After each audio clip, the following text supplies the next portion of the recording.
session. Next, we will have Shrita Murthy from St. Louis University. She is the Assistant Director of Research Computing there, and she will talk about their journey in driving innovation and efficiency to their implementation of REDCap from on-prem to cloud. Thank you.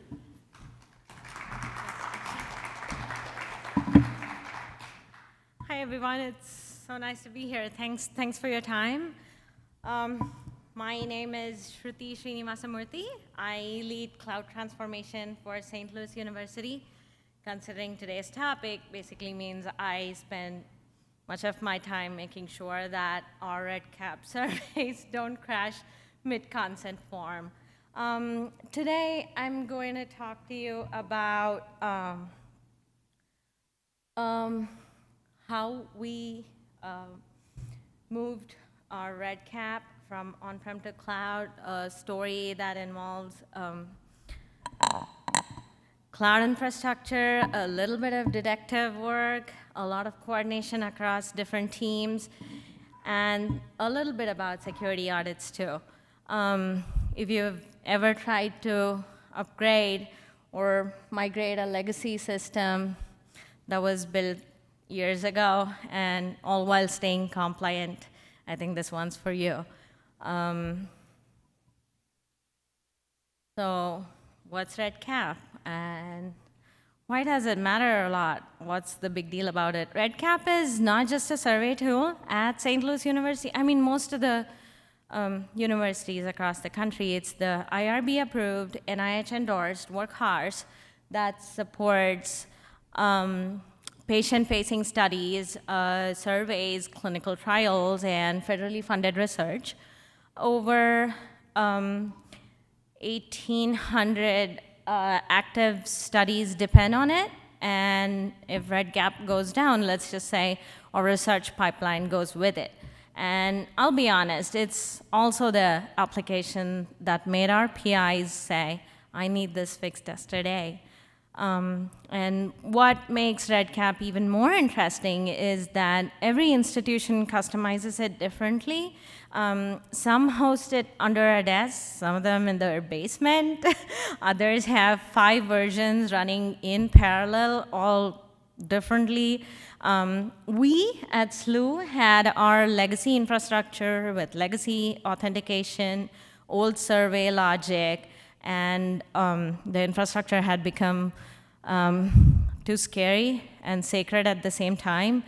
But what really united all of us was that there was a lot of people relying on REDCap to move their research forward. So it wasn't just about tech. It was more than that. It was the mission-critical continuity that kind of made us think a little differently here. Why our on-prem wasn't working was because before the migration, SLU's REDCap on-prem was built by a research lab sometime in 2007. It was 8 versions behind. The infrastructure was like that old laptop that still turns on, and you don't want to throw it away because it technically works. Upgrades were risky, and compliance, I would say we were living on the edge. So downtime was frequent, and our researchers were feeling it. We had to act, and not just to fix it at that moment, but also future-proof it. Also, many of the issues we had or that came up weren't visible until a real crisis came up, and a team would try to launch a new survey or a new study, and then suddenly realize the email service is not working, or file uploads are not working, or something is blocked. And at one point, we had a pretty huge delay with a multi-week project because of a simple patch that broke our login page. And that's when we realized we're not controlling this, or we're not controlling the risk that comes with this. The risk was controlling us. So we started looking at all the different approaches. I want to talk about the goals.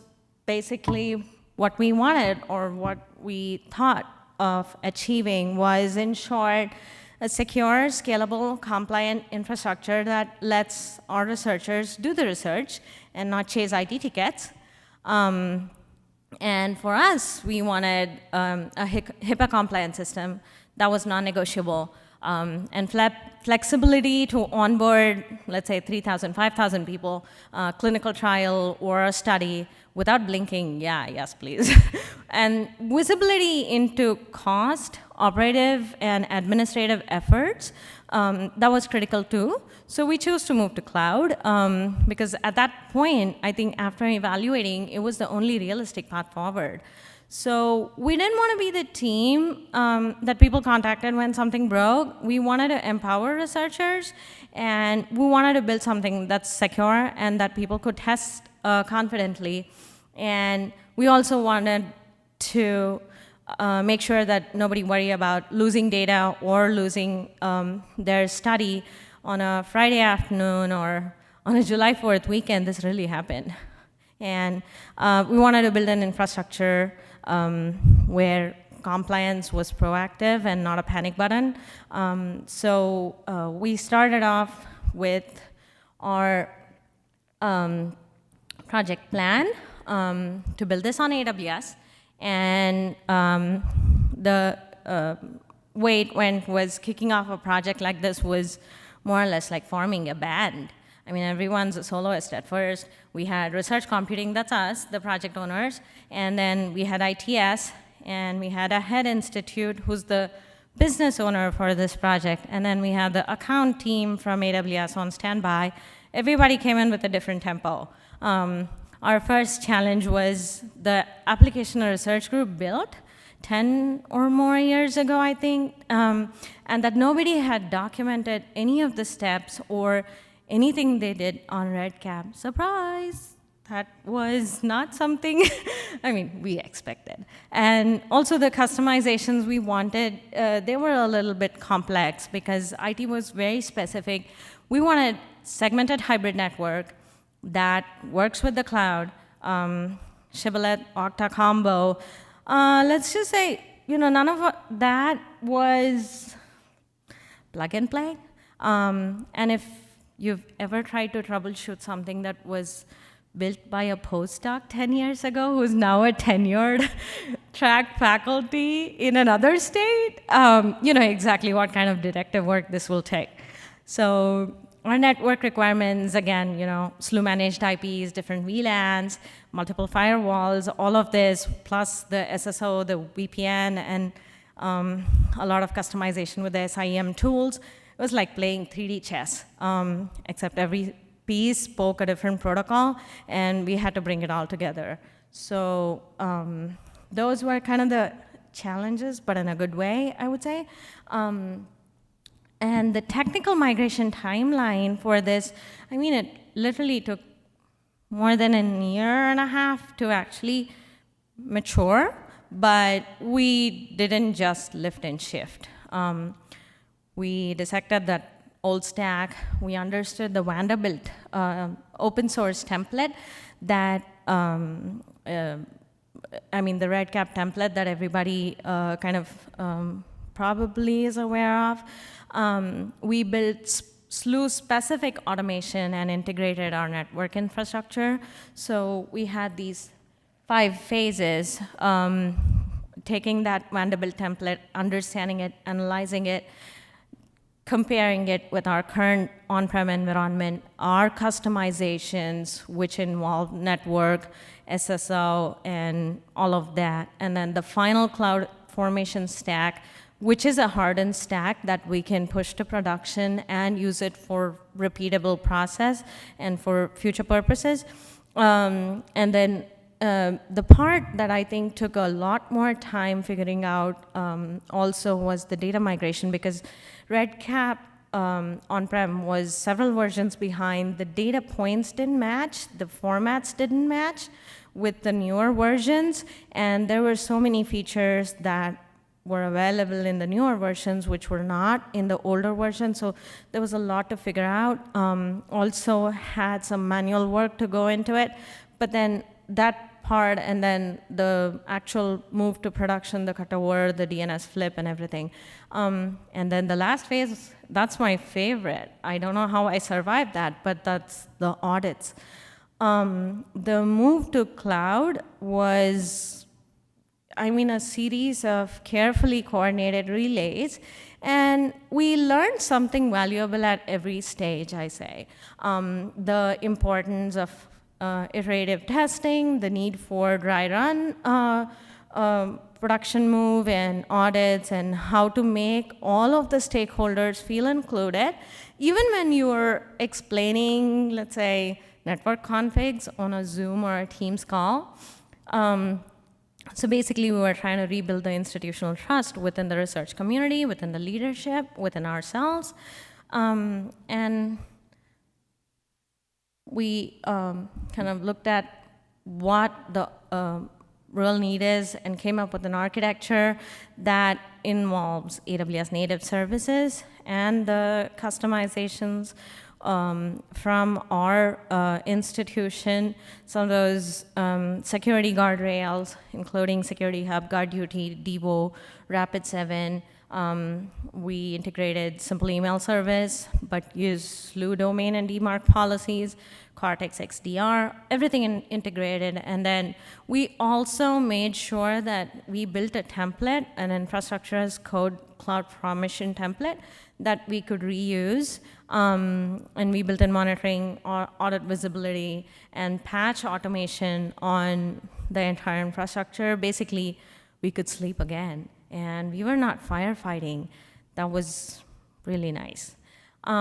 This architecture didn't just help us move REDCap into cloud, but it opened a lot of doors. It gave us a reusable pattern for future applications for other research platforms, and it helped researchers finally see security and usability not as an opposing force, but as complementary goals, and they were kind of starting to buy in at this point. And for the first time, we had that power of observability. We could see failures before even they happened, way before, and not after a ticket was opened. So yeah, that was a win. And our security and compliance strategy mostly involved working with our information security team, basically with a focus that compliance is not an afterthought. It was the blueprint. We passed third-party HIPAA audits basically because of those fine-grained IAM roles, the Okta roles, the granularity, the daily encrypted backups, regular vulnerability scans, and how we manage them, real-world development and testing environments. Initially, our IT was not very happy that we are going to have 3 different environments, but we know how we have been able to do much better with 3 different environments, because we have the power to develop and give the researchers a sandbox environment that they can test with, and they can play and experiment without breaking the production.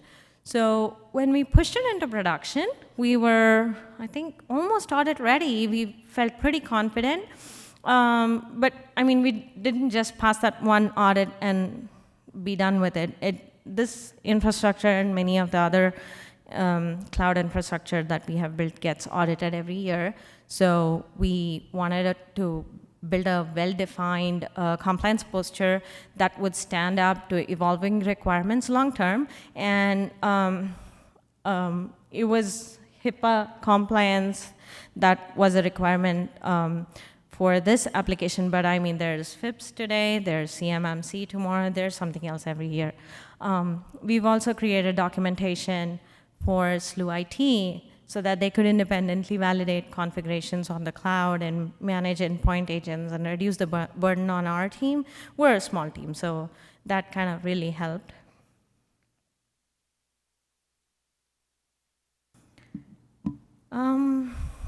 the numbers speak for themselves. Our downtime almost came to 0. Projects doubled, users close to tripled, admin effort went way down. There's very less administrative overhead, and visibility into the resources, into the cost, it's so much better right now. More importantly, we stopped,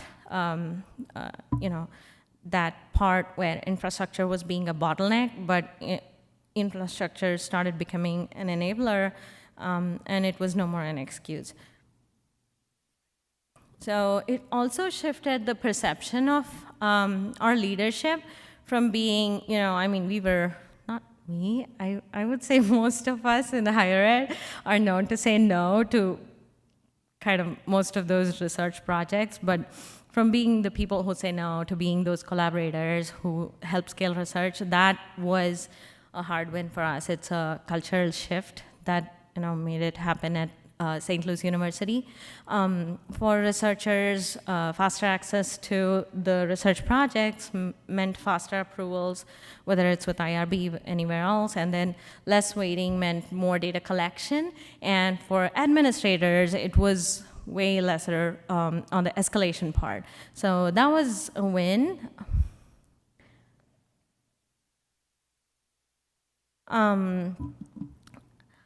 Now, actually, this REDCap infrastructure, again, has opened multiple doors, and this work didn't just fix REDCap, it became the foundation for major research initiatives at St. Louis University.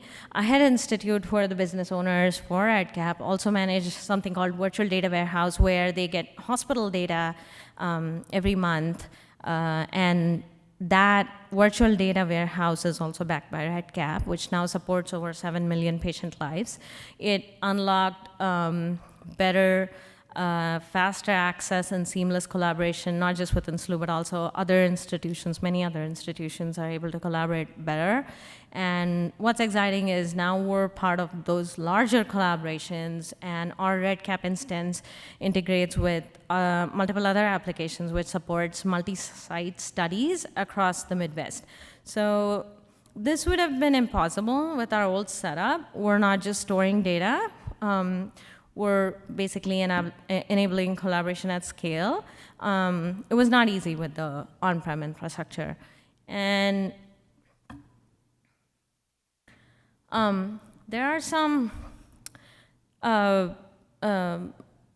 pieces that we had to put together, we had to work through, and what helped us grow is our resilience and the structure.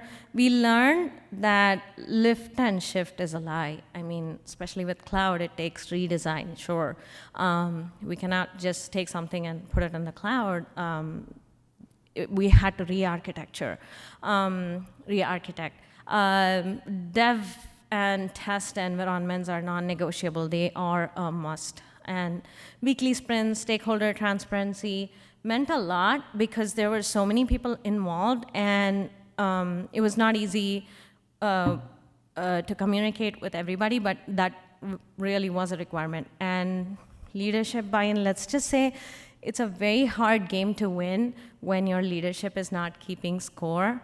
So we committed to documenting every misstep because we knew someone else at SLU is going to try to build something maybe next few years down the line, and we didn't want them to start from scratch. We built some internal muscle memory, and that helped us scope risk, how to present to the leadership, how to get their buy-in, how to say yes more often without compromising security. All the glorious stuff. Now, this is my favorite slide. We did have to deal with some pitfalls. Some services in the cloud do deprecate, and they don't come with a lot of warnings. Deprecations happen silently. They can sometimes just be an easy switch or an upgrade, but sometimes might need re-architecting. And terminology varies across teams. Secure doesn't mean the same thing for IT and for research, and the jargons doesn't make it easier anyway. So manual configurations, hard coding, all of that didn't work. They were not scalable at all. Miscommunication was something that happened a little bit too often because there was a large collaboration between multiple teams, and that was a known risk anyway. So we wanted to actually build architecture that could handle ambiguity, but one of the hardest lessons we learned in that process was translating expectations across disciplines. When researchers say, oh, my login page doesn't work, they're not thinking about VPN routes, SAML assertions, Okta role claims. We learned that most important problems weren't technical. They were communication bottlenecks. So you basically need tech translators in every room. We learned this the hard way. If I would tell anybody doing REDCap right now something that we've learned, automate early, automate often, treat documentation like your best friend. It's like your insurance. You can't take that light. And design for change because things will change all the time. Include researchers in the loop. I love them. They're your power users, and embed compliance as culture. It's not a checklist. I think it's what everybody wants to have, but probably realize it later. We also recommend building sandbox environments for researchers to use safely so they experiment without breaking production. And never underestimate the power of periodic show and tells. That works well for us. When researchers see the roadmap, they buy in. So what we're going to do next is, this is in the end, so we're scaling this model to our other research platforms. We're building secure research enclaves. We're enabling different research groups with different compliance requirements on the cloud. We're training them, be cloud ready, improving cloud literacy, building reusable templates, and advocating for research-ready infrastructure campus-wide. So that's something we've been focusing on while we're also working toward a future where research technology scales fast. As the ideas behind it, our aim is to give more power to the researchers by having cloud as another option for them without the complexity of managing it. What I see the real success is when researchers don't notice the infrastructure behind it because it just works. We also want to share this model with others, not because it's perfect, but because it works. And in higher ed, I believe collaboration and repeatable process is a major win. I do want to thank Jande and our entire AWS account team, and Bob Flynn, who answers my questions even at 7 p.m., 8 p.m. on Slack, and then Kion, Mess, and their account team. They're all part of supporting us and making us succeed. I do want to have people talk about their stuff a little bit. Let's hear it from you. What is your cloud strategy? Is it cloud first, hybrid, on-prem?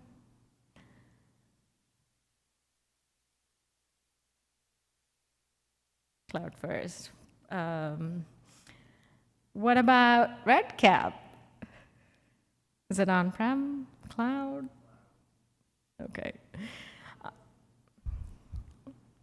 And if you're hybrid or REDCap is in a closet, it's okay. Don't worry, you're not alone. Don't just let that closet get locked or the keys get lost. But yeah, I do want to say, I'll be here. If someone wants to hit me up with any other questions, I'll be happy to connect.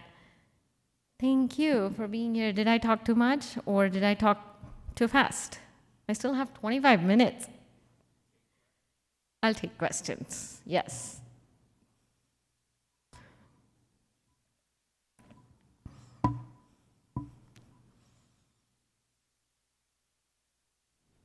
Shruti, I'm Jan Day from AWS. Long time no see. Long time no see. I know that the REDCap project was critical, and thank you for sharing it. I think it's an important story for people to see, learn about, and be inspired by it to perhaps take a similar journey. Yeah. I know from our conversations that this project became the beginning of a much larger journey for you, your team, and your institution. Can you share a little bit about how the REDCap project took you on a larger cloud journey? Yeah.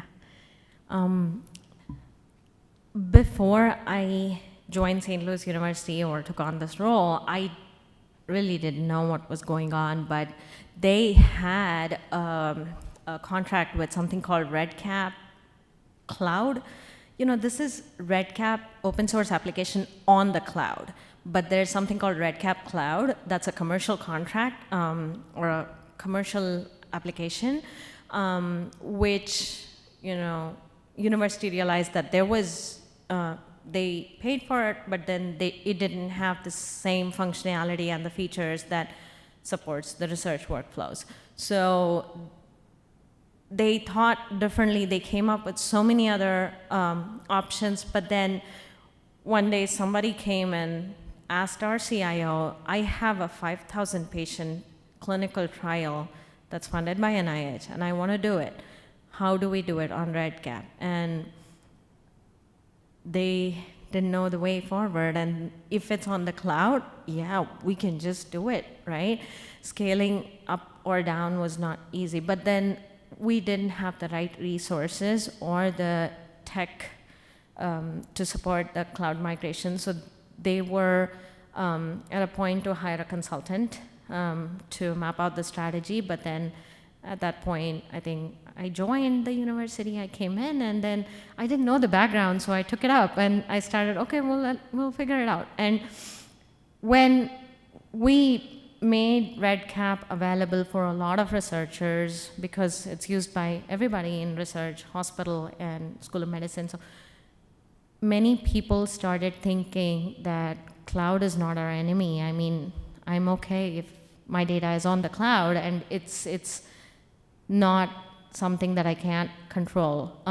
They are more happy if the data is under their desk in the box compared to staying more secure on the cloud. So, you know, that perspective changed, and that opened up opportunities for other workflows, for considering cloud as an option. And there's another example at the same time that we had some flood in St. Louis, and it had damaged some of those big servers, and a group was doing a end-stage liver and kidney cancer study supported by a DoD grant, and they didn't know where to go. And then when they saw our REDCap success story, they came and asked us for an option, and we migrated their project on the cloud, and then we had to work through the CMMC compliance requirement, and they were very happy. They were able to do a lot better. They didn't have to come to work at 8 o'clock in the evening to do a quick research experiment that they were to submit the next day. They could do it remotely, and many people gained access to that data securely, and the collaboration with other institutions was much easier. And when the compliance changed from CMMC requirement to a Federal Information Processing Standard requirement, it was easy. It was not straightforward, but at least we had huge support from AWS to understand what our strategy should look like and how it should focus on. So for HIPAA, data isolation is important. For FIPS, it's something else, right? So that understanding and also the way our strategies were kind of complemented by AWS with their own expertise, I think helped us. And we've been able to migrate multiple high-impact projects onto the cloud after people saw that we did REDCap well. So, it was a long answer, but I hope it answered. Any other questions? Okay, Bob has a question. I know from conversations with you that there's an interesting dynamic, let's just say, between central IT and research computing. Can you talk a little bit about that dynamic and what successful projects like this mean for maybe getting a little bit more influence over that dynamic? Yeah, that's a great question and a great topic. I do want to mention, I mean, Central IT has been supportive and has transitioned from being supportive to super supportive in the last 5-6 years, but their priority is different. If student applications and research applications are given to them, they have to choose student applications to work on or handle the issues first rather than the research applications. So that the way they prioritize things have changed as and when they have seen more success with research computing. They've been able to acknowledge that we just need to empower research computing. We just need to help them support the researchers, and they've been able to prioritize a little bit more and have been able to give us the support that we need to empower researchers. But some of the things that I really want to talk about that changed in the last few years is our research computing group was under ITS, and the relationship with researchers was that if I ask you something, you're just going to say no. So it was a siloed approach with researchers, but then they transitioned research computing under the Office of VP for Research and made everybody realize that we're the friends, we're not your foes. So that part got us closer to the researchers, and because IT was not overlooking what we were doing, but just liaisoning and helping us and supporting us, the perspective changed, and we were able to, play a tech translator role in between IT and research, and that really had a huge difference, because when researchers say, I want my data on the cloud, or I want 5 GPUs to run my deep learning model, the way IT sees it is, they look at the infrastructure, they look at what is in the back end, but researchers don't really give a lot of importance to that. For them, they want to get the work done. So between IT and research, being that liaison, being that tech translators has actually enabled a lot of researchers, and it has pushed research a few steps along the way. So that has changed, and IT has been more supportive, and they have our ears, so they're our friends. Somebody watching me from my IT will say, okay, that worked out. So, any more questions?